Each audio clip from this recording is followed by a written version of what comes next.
Boa tarde, eu sou o Daniel Paiva. Eu vou apresentar o trabalho de segurança de processos industriais do curso de Engenharia Química, ministrado pelo professor João Felipe Mitre, sobre a explosão na usina Clean Energy, nos Estados Unidos, Connecticut. Aqui tem os temas que a gente vai abordar na apresentação, né?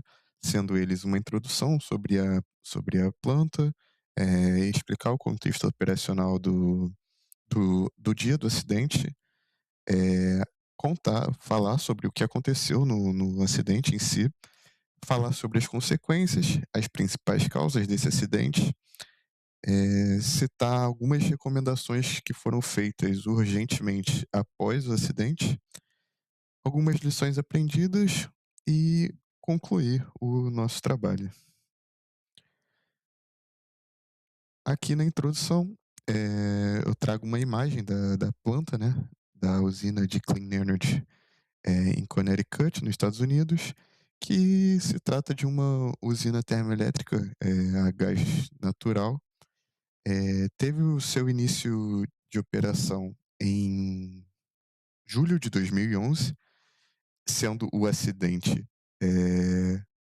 em 2010, né? Foi na etapa final de construção da planta, tendo uma capacidade total de produção desde do seu início de 620 megawatts, contendo duas turbinas de gás e uma turbina a vapor. Aqui explicando melhor sobre o, con- o que aconteceu sobre o contexto do acidente, né? A usina, como eu citei, ela estava em fase final de construção e passava por testes de comissionamento antes do início efetivo, né, da operação da planta. É, o acidente é dado durante uma operação de limpeza das tubulações com gás natural, um procedimento chamado de gas blow, no qual o gás natural é liberado em alta pressão para remover possíveis resíduos das tubulações. É, e aí chegamos no acidente. Dado a liberação desse gás natural de alta pressão, né, foram liberados mais de 2 milhões de feet cúbicos padrão, né, de gás natural na manhã do acidente. E esse gás, como foi falado, é uma pressão muito alta, de 650 psig. Dada a liberação desse gás, né, houve a formação de uma nuvem inflamável, sendo a faixa de inflamabilidade do gás natural de misturas do gás natural, é, ele é inflamável em misturas de 5 a 15% do volume de ar no ar. Então, dada essa alta liberação de gás, formou-se essa nuvem inflamável e chegou a atingir um ponto de ignição, levando assim à sua explosão. É, o ponto de ignição não foi determinado, dadas as investigações do acidente, mas, mas por conta dessa alta liberação, chegou a explosão, né?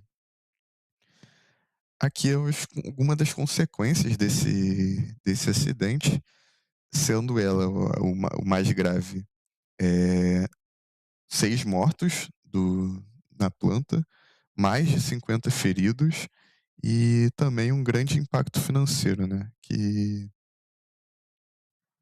não supera, obviamente, os 6 mortos.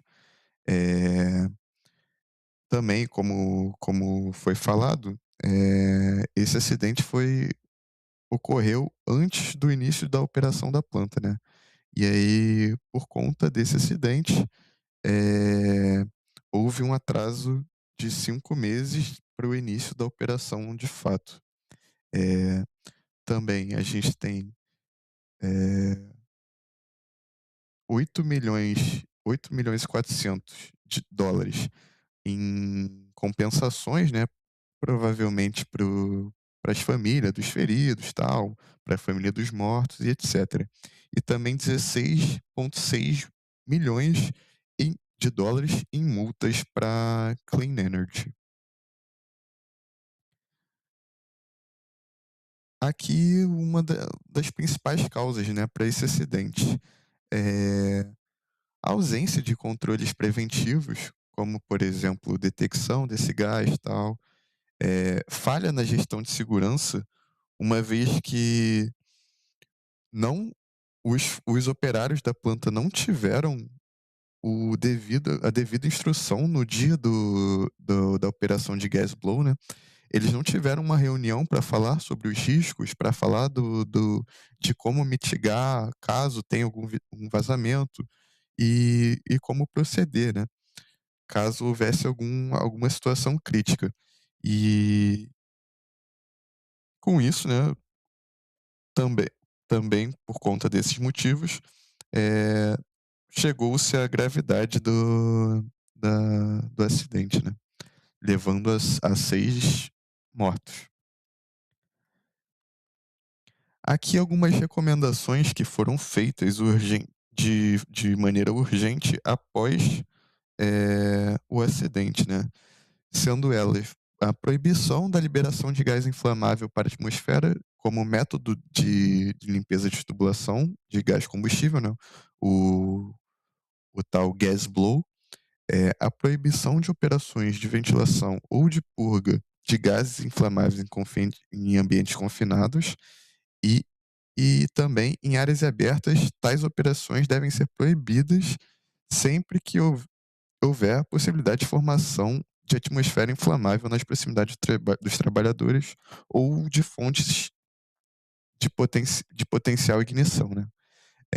A proibição da realização de quaisquer atividades em locais onde a concentração de gás inflamável ultrapasse o percentual mínimo pré-estabelecido no limite inferior de explosividade, conforme verificado por monitoramento adequado de detectores de gás combustível, né. A exigência de que, empresas implementem procedimentos de segurança para o manuseio de gases inflamáveis, tal como a programação de capacitação que envolvam contratadas, trabalhadores e seus representantes nos processos de avaliação de risco e tomada de decisão. Eh, Aqui algumas lições aprendidas, né, com esse acidente. Eh Tratar, né, o comissionamento como uma etapa crítica do processo de implementação da planta, né, eh, uma vez que logo após esse comissionamento a planta entrará em atividade, né, e portanto essa deve ser uma etapa crítica do processo. Uma análise formal de riscos, né, e aí pode ser por métodos, qualitativos, como a gente sabe, né, de um APR, um ASOP, um RASID, que identifique esses riscos antes de do potencial risco à operação, né. Eh, Sistemas de detecção e mitigação, aqui até trouxe uma imagem de uma análise de dispersão em CFD, no qual hoje é utilizado desse método, a partir dos softwares de CFD, é utilizado para estudos de dispersão de gases com o objetivo de alocar sensores para mitigar essa, esse potencial risco, né? E fortalecimento da gestão de segurança das plantas em geral. Como conclusão, a gente tem né, a explosão da Clean Energy. A gente observa que a explosão da Clean Energy demonstrou que falhas em procedimentos e análise de riscos e salvaguardas operacionais podem transformar a atividade de comissionamento em eventos catastróficos.